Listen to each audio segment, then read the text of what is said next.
From the top row of the bleachers, two range staffers watched a stooped man in a faded hunting jacket cross the gravel toward the shooting line, and one leaned into the other's shoulder to say what they were both already thinking.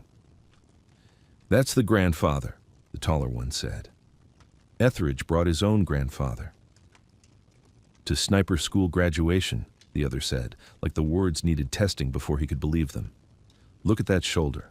Man can barely carry a cane, let alone a rifle." Neither of them lowered their voices enough. The instructor hands the old man a rifle as a joke for the crowd, certain of the answer, not knowing the range he built his name on was built from this man's own forgotten lesson plan. Up at the firing line, Kellen Fairchild had already found the same joke rising in his own throat and a live microphone waiting to carry it. "Ladies and gentlemen," Fairchild said, and the crowd noise dropped the way it does for a man used to being listened to. "We've got a graduate's family with us today, and I understand somebody brought Grandpa along for the ride." A ripple of laughter moved through the bleachers, easy, indulgent, the kind that costs nothing. "Tell you what, since we've got a few minutes before we call the class up, why don't we let him take a turn? Show the young folks how it used to be done." The taller staffer laughed before he could stop himself. "He's going to drop it in the dirt. He's going to ask somebody to help him sit down is what he's going to do." If you've ever watched someone dismiss a quiet old man and felt the whole room about to be wrong, you already know what happens next. But nobody on that bleacher knew it yet, and neither did Fairchild. Standing at his line with his printed run sheet clipped to the range board and a rifle he was already reaching for, meaning it as nothing but a kindness dressed up as a laugh, the way young men in charge of a room sometimes mistake a spectacle for a gift. Down at the gate, Jared Etheridge stood with his hand resting lightly at his grandfather's elbow, not holding him up, just near him, the way he had been near him for 12 years now. He heard the joke land. He watched his grandfather's face do nothing at all, which was its own kind of answer if you knew how to read it, and Jared had spent half his life learning. The old man's name was Elwood Etheridge, 79 years old, and he had not said a word since they'd parked the truck. He wore no hat despite the sun already climbing hot and flat over the hill country, a hunting jacket of canvas gone the color of dried creek grass over what were plainly church clothes, pressed that morning by his own hand at 4:30. He carried nothing but a small tin in his jacket pocket, the kind that had once held rifle patches, and he touched it once, briefly, the way another man might check that his wallet hadn't shifted before he let his hand fall still again. Fairchild waved toward the line, grinning at the bleachers more than at the man he was waving to. "Come on up, sir. No pressure. We'll even let you skip the paperwork." More laughter. Somewhere behind the safety table, a young range NCO named Kira Renfro did not laugh, and instead found herself watching the old man's feet, the economy and how he crossed uneven ground, and thought, without knowing why the thought arrived, that a man does not walk like that by accident. Elwood Etheridge said nothing to the bleachers, nothing to the instructor, nothing to the joke still hanging in the air like gun smoke that hadn't cleared. He looked once at his grandson, and Jared nodded, small, private, the two of them passing something between them that needed no words at all, the way 12 years of Tuesday suppers and truck bed talks and one shared grief had already said everything that mattered. Then the old man began walking toward the rifle, and the joke that had gotten him there stopped being funny to exactly one person in that crowd, though she couldn't yet have told you why. The shoulder was the first thing anyone truly looked at, once they looked. Elwood's left one sat lower than his right by a measure that would have meant nothing on a younger man, and meant everything on him. A old wound long healed wrong, or healed exactly as it needed to, so that the arm would not lift past the height of his own collarbone without a grimace he had long since stopped showing anyone. He mounted anything he carried low and canted to that side, rifle or shovel or grandson's duffel bag, and had done so for so many years that the compensation had become simply how he moved, unremarkable to him, illegible to everyone else. He wore the hunting jacket the way some men wear a uniform, decades after they've earned the right to take it off, not from confusion, but from comfort. The canvas broken in around his frame the way certain garments become a second, quieter skin. Underneath it, the collar of a white dress shirt, buttoned to the throat, and slacks with a crease Estelle would have approved of, though she had not stood over an ironing board in 11 years. The tin in his jacket pocket held two things. The first was a windage key, hand-filed brass, its edges worn down to a private notch pattern that would have meant nothing to a machinist and everything to a man who'd cut it himself decades back to correct for a rifle that had never quite trusted its own factory sights. The second was a folded sheet of notebook paper, 3 sentences long, dated that morning, addressed the way it was addressed every month.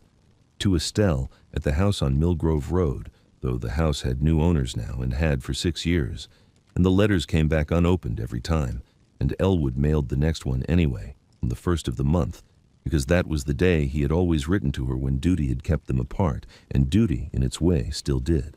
Jared knew about the letters.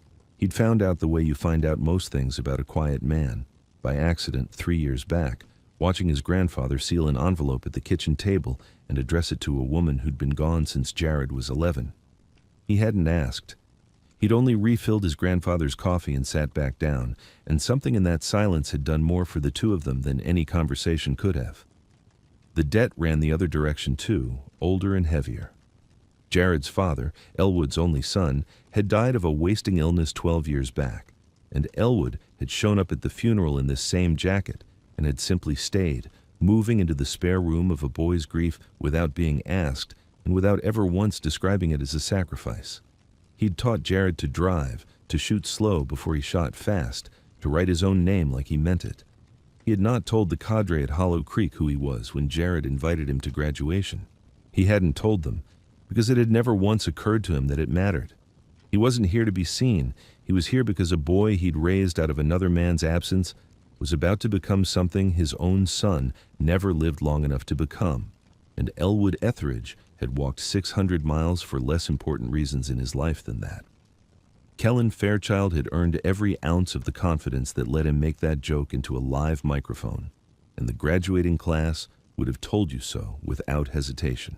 20 minutes before the old man ever crossed the gravel, a cadet named Dobbins had frozen at 400 yards on his final qualifying string, breathing wrong, rifle wandering, the kind of miss that ends a career before it begins.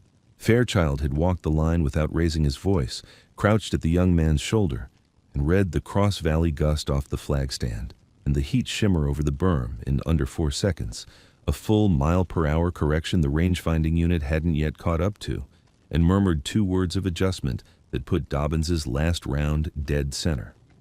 The bleachers hadn't seen it, the cadre had, and it was why they followed him without question, why the printed run sheet clipped to his board carried the weight of scripture on this range.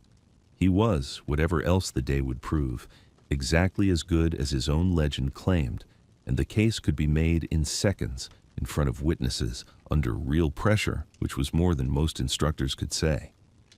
So when he turned from that private, unwitnessed triumph and saw an old man in a hunting coat standing at the edge of his ceremony, Fairchild's read of him came from the same instinct that had just saved a cadet's morning. And the instinct, this once, had nothing to work with. He saw the low shoulder. He saw the stillness that any young man mistakes for confusion, because he has never needed stillness for anything else.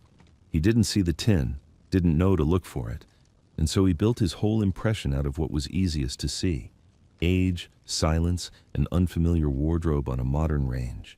"Come on up here, sir," he said again, softer now, close to the microphone, meaning it kindly even as the room laughed at his kindness. "We'll get you set up. It's not complicated. You just do what feels natural."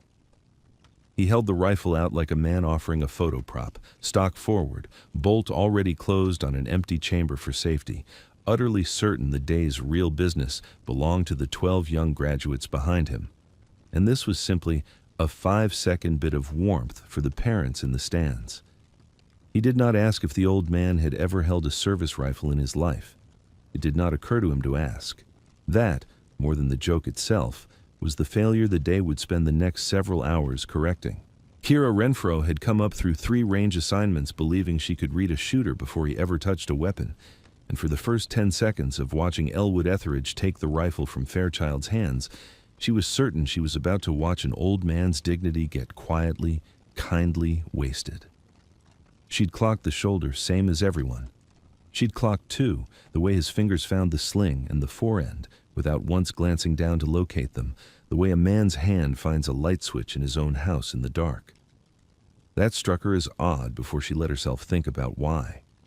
She assumed, in the 2 or 3 seconds she allowed herself an assumption, that he would fumble the bolt, or ask someone to steady the bipod for him, or simply hand it back with the kind of gentle apology that lets a room's laughter die without malice.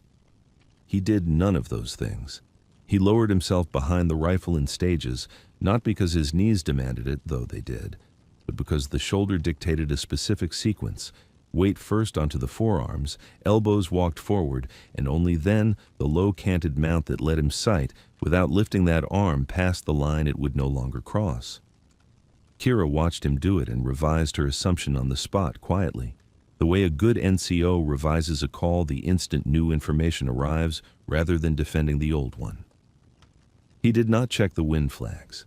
Kira noted that next and almost mistook it for carelessness, until she saw where his eyes had actually gone, past the flags entirely, out across 600 yards of hill country grass to the exact place where the blades were laying over in a long silver ripple. And she understood, a half-second late, that he was reading the wind the way the flags could only approximate it, off the land itself. He breathed 3 times, slow, each exhale longer than a resting man's, and did nothing else for the length of those 3 breaths. No adjustment, no comment, no glance toward the bleachers where the laughter had already thinned into an uncertain quiet, sensing something before it could name what. Fairchild, beside him, opened his mouth to prompt him, to say something about not overthinking it, about there being no wrong answer, and then, for reasons he could not have explained even to himself, did not. Elwood's hand went to the tin in his jacket pocket. He drew out the brass key, small enough to vanish inside his closed fist, and made an adjustment to the elevation turret with 2 fingers that moved with the unhurried precision of a man setting a clock he has set 10,000 times before. He did not look at a rangefinder. He did not ask Kira, standing 3 feet off with a laser unit clipped to her vest, for a reading. He simply dialed by feel and by the private notch pattern filed into that key's worn edge, a correction that matched no chart currently printed in the Hollow Creek manual. Kira found herself holding her own breath without deciding to, watching a 79-year-old man's stillness the way she had never once watched a graduating cadet's, and thought, he isn't guessing. Whatever this is, he isn't guessing. The bleachers had gone from laughing to leaning forward, the particular hush of a crowd that senses, before it can articulate why, that the joke it paid for is not the show it is about to receive. 600 yards down range, the grass kept its long silver ripple, indifferent to the fact that an old man in a hunting jacket was about to read it more precisely than any instrument on that line.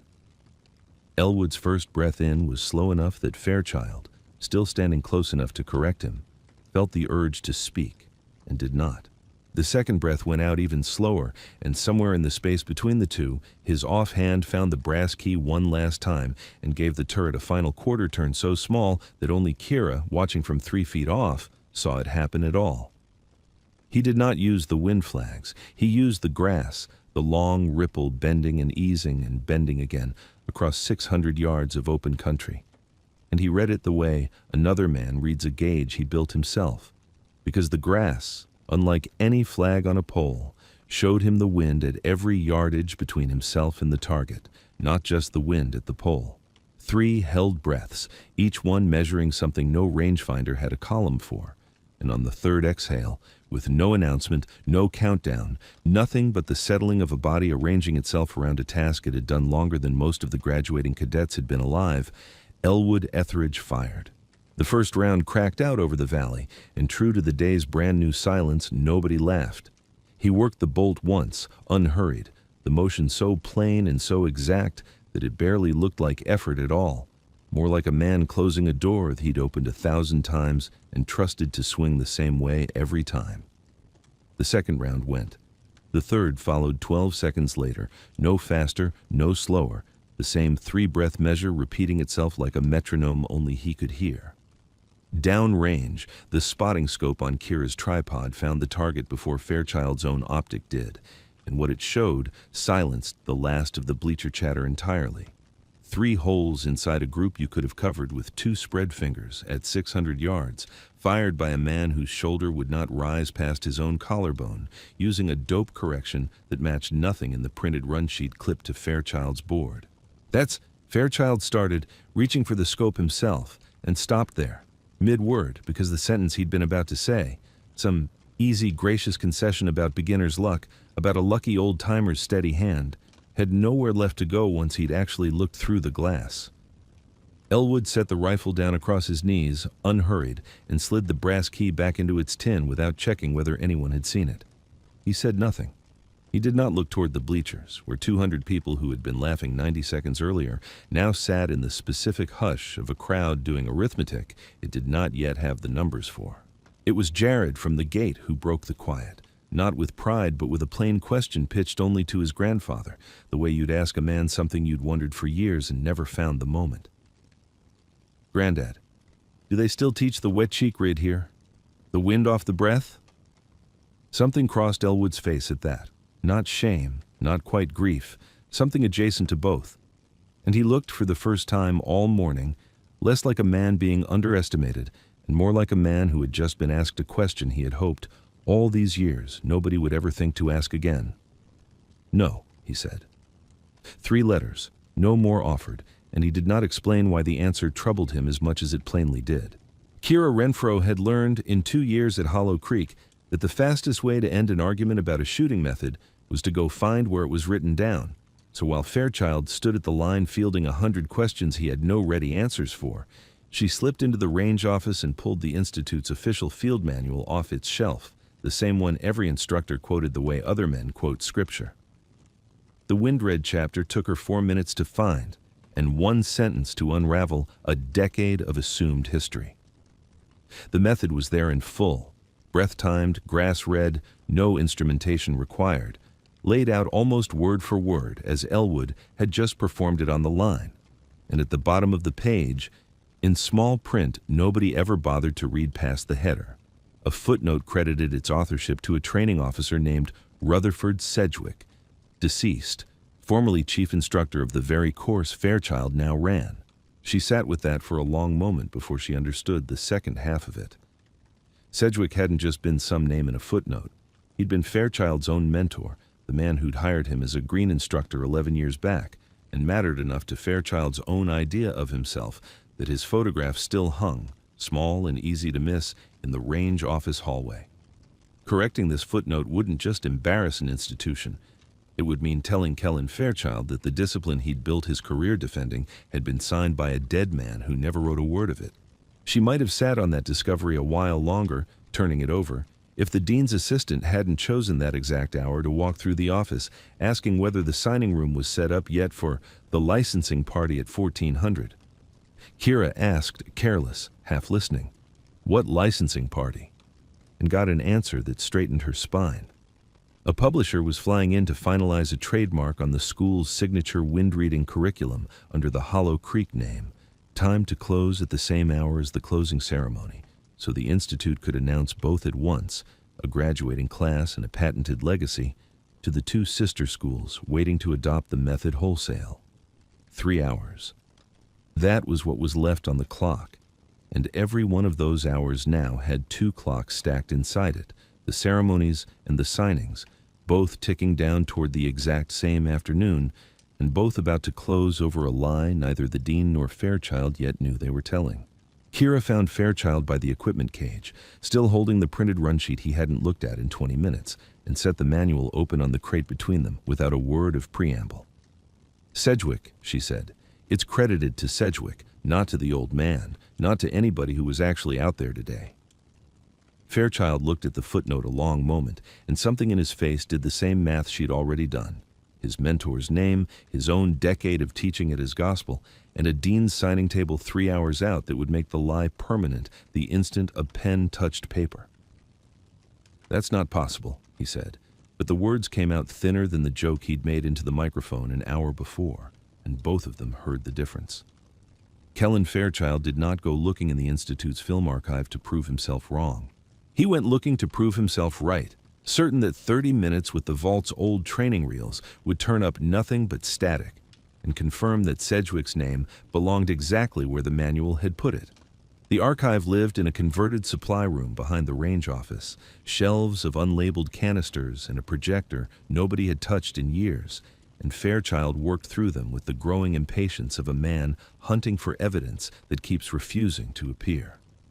He found training footage from Sedgwick's era easily enough: lectures, chalkboards, young officers in fatigues 30 years out of style, but none of it showed the Windred method being taught as anything more than a passing mention, a technique credited on camera to a fieldcraft instructor brought in special, never named. It was the 11th canister, marked only with a date and a range number, that stopped him cold. The reel was grainy, badly kept, but the face on it resolved clean enough in the second minute. A much younger man, shoulder already carried a shade low even then, crouched at a firing line, explaining breath-timed wind reads to a row of attentive lieutenants, his voice steady, unhurried, patient in exactly the register Fairchild had heard on the range not 2 hours earlier. He ran the footage twice before he let himself believe it, and then a third time to be sure the coincidence wasn't doing something to his eyes. It wasn't. The man on the reel was Elwood Etheridge, and the date stamped in the corner placed him at Hollow Creek's predecessor range, decades before Sedgwick ever wrote a syllable of the manual that bore his name. He was still sitting in the dark of the archive room, the projector's cone of light dust thick and turning slow circles above the reel, when word reached him that a colonel's convoy had cleared the front gate. Nobody at Hollow Creek had summoned Colonel Weston Devereaux. He had not been on the ceremony's guest list, had sent no advance notice through the usual channels, and yet his staff car came up the gravel drive with the particular unhurried authority of a man who does not need to explain his own schedule to anyone. 58 years old, silver at the temples, a service record that made junior officers straighten without being told to, and he crossed the compound not toward the reviewing stand where the dean stood waiting to greet him, but straight toward the firing line where an old man in a hunting jacket sat quietly on an equipment case, waiting for his grandson's name to be called. Devereaux stopped 3 feet short of him. He did not say a word for a long moment, long enough that Fairchild, catching up from the archive room, felt the whole afternoon's confusion narrow down to this single silent distance between two men who plainly already knew each other. "Sergeant First Class Etheridge," Devereaux said finally, and nothing else. No rank pleasantry, no warm reunion line, just the old designation laid down like a man setting an object on a table and waiting to see whether it would be picked up or corrected. It sat there a full 3 seconds. Elwood did not correct it. Then Devereaux did something that cost him more than the words would have. He reached into his jacket, drew out a sealed envelope gone soft at the corners with age, and without explanation, without waiting to be asked, broke the seal himself in front of the gathering crowd. Devereaux's hands were steady reading orders to a battalion, but they were not steady now, and he did not try to hide it. He unfolded the paper inside the envelope the way a man unfolds something he has kept sealed on purpose, for reasons that had nothing to do with forgetting. 31 years, he said to no one in particular, though everyone within 20 feet had gone quiet enough to hear him. I was a second lieutenant, Green. Scared half to death of my own rifle, if I'm honest, and I've never been honest about that in a room this size. He looked up, once, at Elwood, and then back down at the page, as if the page were easier. There's a citation in here. Field commendation. It was written up for a called shot at 1,100 meters that pulled 3 of my men out of a position they should not have survived. I was there. I saw the shot. I know exactly whose hand was on that rifle. He read the citation aloud, plainly, without embellishment, the way you'd read a grocery list if the list mattered more than any speech ever could. And the name at the bottom of it was not Sergeant First Class Elwood Etheridge. It was Devereaux's own. I let them write my name on it, Devereaux said, and his voice did not crack so much as go very quiet, the quiet of a man setting down a weight he has carried since he was young enough not to know better. I was young and scared, and it was offered to me, and I told myself it didn't matter who got the paper as long as the men came home.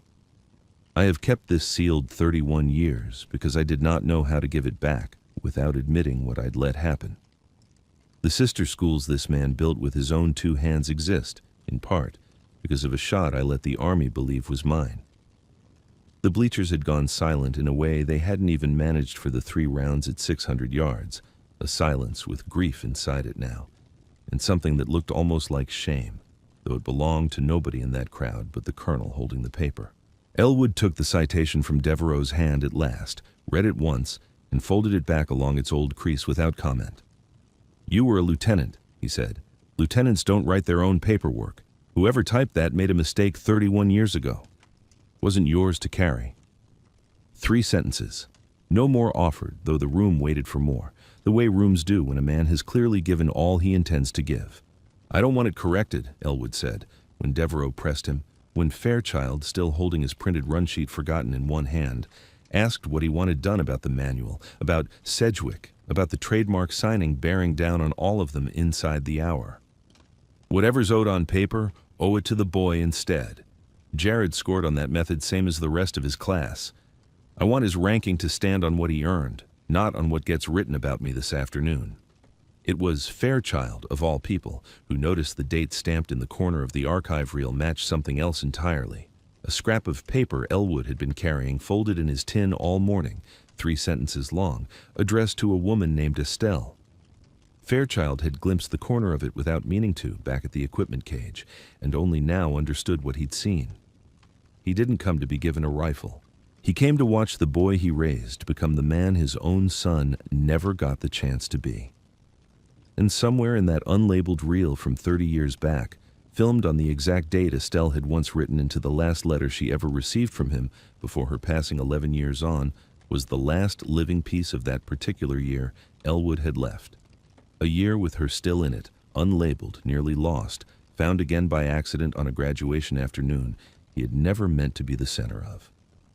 Kellen Fairchild did not wait for the dean's signing table to close before he acted, and that, more than anything he said afterward, was the measure of what the day had done to him. He walked into the administrative office with the archive reel under one arm and the annotated field manual under the other, found the dean already seated across from the publisher's representative with a pen halfway uncapped, and set both down on the table between them. "The attribution's wrong," Fairchild said. No preamble, no defense of the decade he'd spent teaching it otherwise. Chapter 11. The wind-read method credited to Sedgwick belongs to a Sergeant First Class Elwood Etheridge, and I have a training reel and a colonel's word both saying so. You can sign whatever you like this afternoon, but you're not signing it under a name that never earned it. The publisher's representative looked between the two of them, uncertain whether this was a delay or a scandal, and the dean, to her credit, set the pen down without being asked twice. The trademark filing was pulled back before 1400 hours, the licensing conversation quietly rescheduled to a date that would depend on getting the history right first, and Fairchild himself sat down that same evening with a red pen and struck Sedgwick's name from the footnote, penciling in its place a name and rank he'd only learned to spell correctly that morning. He went further than the manual. He pulled Jared's scoring sheet and found, just as Kira had warned him he might, that a portion of the young man's final ranking had been calculated using the misattributed method's official chart rather than the version actually taught on the line that day. A difference of half a point that had cost Jared the class's top position. Fairchild corrected it himself, without ceremony, without telling Jared why, and slid the young man back into the ranking his performance had actually earned. It became, from that day on, a habit he kept for the rest of his career. He checked every graduate's rifle work against what had happened on the range, never against what the paperwork assumed had happened, and he never again let a printed sheet stand in for a thing he could have simply gone and watched. The graduation itself finished an hour later than scheduled, and nobody in the crowd complained about the delay. Colonel Devereaux stayed through the whole ceremony, standing rather than sitting, and when Jared Etheridge's name was finally called and he crossed the stage to take his certificate, it was Elwood who stood first in the bleachers to see it, low shoulder and all, the tin still riding quiet in his jacket pocket. Months passed the way they do in hill country, unhurried, marked more by the change in the grass than by any calendar. On the first of a spring month, Elwood Etheridge sat at his kitchen table and wrote 3 sentences to a woman who had been gone 11 years, folded the paper the same way he always folded it, and addressed the envelope to a house on Millgrove Road that belonged now to people who had never met her. He mailed it anyway, the way he had mailed 40 of them before, because some rituals aren't kept for the answer they'll get, but for the asking itself. That evening, at his grandson's kitchen table 20 miles down the road, He took the brass windage key from its tin one last time, turned it back to 0 with the same unhurried two-finger motion the whole world had watched him use on a firing line, and set it down inside Jared's graduation case, beside the boy's own gear. The tin closed gently over both. Some lessons get taught for 30 years before anyone thinks to ask who wrote them.